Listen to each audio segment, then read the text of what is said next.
Muy buenos días, amados hermanos. Qué alegría que podamos empezar esta nueva semana juntos y también un nuevo mes. Qué interesante, qué rápido que se ha ido el tiempo. Ya estamos en el mes de agosto. Pero algo que me gusta mucho es que a pesar de que el tiempo avanza y avanza, nosotros nos hemos mantenido firmes y fieles en nuestro devocional diario cada mañana. Porque de eso se trata la vida cristiana. No de una vida de religiosidad, no viviendo de religión en religión, sino de una relación diaria, personal, fresca con el Señor. Y eso es lo que hemos venido haciendo a lo largo de todo este tiempo.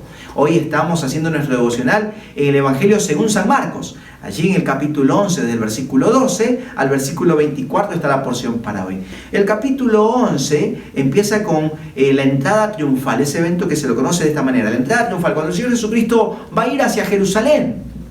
Y entra allí ya para ir dentro de muy poquito a la cruz. Y allí hay mucha gente amontonada, mucha gente proclamándole, una multitud enorme diciendo, ¡Hosana! ¡Hosana! Y uno diría, ¡wow! ¡Cuántos seguidores!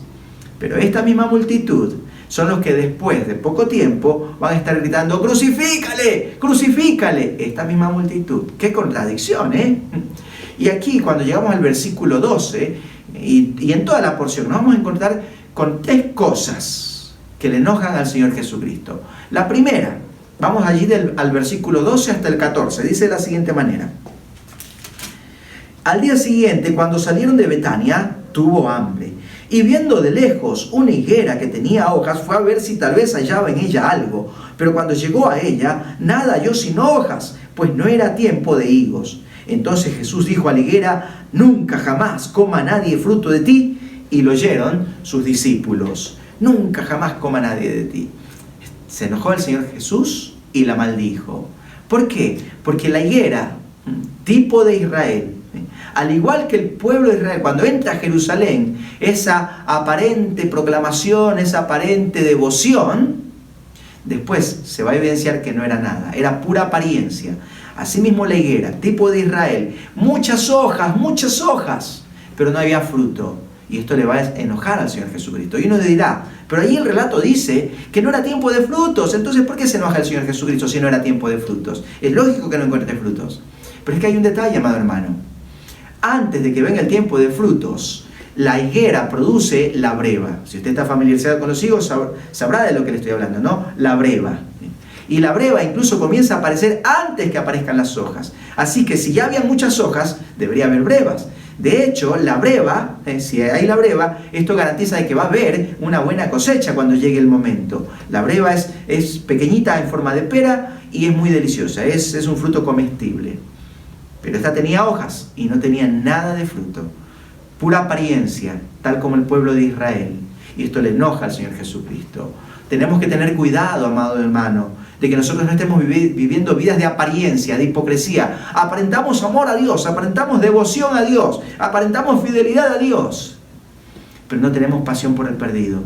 No estamos orando por el perdido, no estamos teniendo una comunión real con Dios, no estamos amando su palabra. Vida de religiosidad, aparentamos, y esto enoja al Señor Jesucristo. Pero lo segundo que enoja al Señor Jesucristo en este relato, vamos a partir del versículo 15 a dar la lectura. Vinieron pues a Jerusalén, y entrando Jesús en el templo comenzó a echar fuera a los que vendían y compraban en el templo, y volcó las mesas de los cambistas y las sillas de los que vendían palomas, y no consentía que nadie atravesase el templo llevando utensilio alguno, y les enseñaba diciendo, ¿no está escrito, mi casa será llamada casa de oración para todas las naciones? Mas vosotros la habéis hecho cueva de ladrones. Y lo oyeron los escribas y los principales sacerdotes, y buscaban cómo matarle, porque le tenían miedo, por cuanto todo el pueblo estaba admirado de su doctrina. Pero al llegar la noche, Jesús salió de la ciudad. Wow. Acá nos encontramos con otra cosa que le enoja mucho al Señor Jesucristo, y es la profanación del templo. Estos religiosos estaban profanando el templo. Aparentaban piedad, pero no le interesaba en realidad la condición espiritual de la gente. Lo único que le interesaba era el negocio, el billete, llenar sus bolsillos con el dinero de la pobre gente. Es lo único que les interesaba, tener una buena posición. Qué triste, ¿eh? El Señor Jesucristo va a condenar esto y va a usar dos citas, una del profeta Isaías y otra del profeta Jeremías. Oísteis que fue dicho, mi casa será llamada casa de oración para todas las naciones, pero vosotros la habéis hecho cueva de ladrones. Y esto le enoja al Señor Jesucristo. Mi amado hermano, usted y yo, desde el momento que recibimos a Cristo, ahora somos templo del Espíritu Santo, morada del Espíritu Santo. Cristo ha venido a ser morada en nosotros. Somos el templo del Espíritu. Ya no nos pertenece a nosotros este cuerpo. Ojo, cuidado con profanar este templo. Si nosotros nos estamos permitiendo deleitarnos en malos pensamientos, de odio, de envidia o de lujuria, estamos profanando el templo. Si nosotros nos estamos permitiendo mirar cosas que no debemos o mirar de una manera que no debemos, estamos profanando el templo. Si estamos diciendo cosas que no deberíamos decir, si hay palabras inapropiadas en nuestro vocabulario, estamos profanando este templo. Si con nuestras manos estamos haciendo cosas, con nuestros oídos escuchando cosas, o con nuestros pies yendo a lugares o haciendo cosas que no agradan a Dios, estamos profanando este templo que es morada del Espíritu Santo. Y esto le enoja al Espíritu Santo. ¿Por qué? Porque cuando usamos este cuerpo para cosas pecaminosas, estamos obligando al Espíritu Santo que mora en nosotros a cohabitar con el pecado. Y esto sí que le enoja mucho al Señor Jesucristo.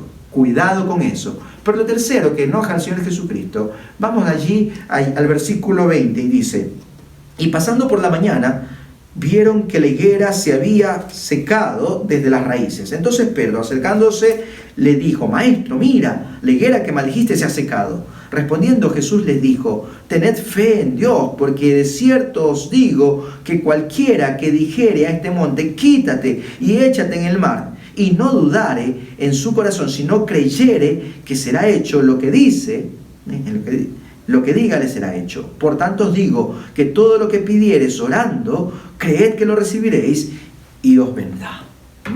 Si hay algo que le enoja al Señor Jesucristo, es la duda, la falta de fe. El hecho de no creer que Dios puede hacer algo, que mi problema es mayor, es más grande, y entonces es mejor, no voy a perder el tiempo orando, piensa alguno. No, ¿para qué voy a perder el tiempo orando? Si este problema es muy grande, demasiado, Dios no va a poder resolverlo. Y eso le enoja a Dios, porque no hay nada imposible para Dios y estamos dudando. La Biblia dice claramente, sin fe es imposible agradar a Dios. Es imposible. Entonces, allí el Señor Jesucristo le dice a Pedro: tened fe en Dios, tened fe en Dios. Cree, pide creyendo que lo recibiréis. Me encanta lo que dice Primera de Juan. Acompáñeme a Primera de Juan capítulo 5. Allí en Primera de Juan capítulo 5, en los versículos 12 y 13, dice de la siguiente manera. 14 y 15 dice: y esta es la confianza que tenemos en Él, que si pedimos alguna cosa conforme a su voluntad, Él nos oye. Y si sabemos que Él nos oye en cualquiera cosa que pidamos, sabemos que tenemos las peticiones que le hayamos hecho. ¡Qué fantástico! Tener fe en Dios. Así que, mi amado hermano, acá hemos visto tres cosas que le enojan al Señor Jesucristo.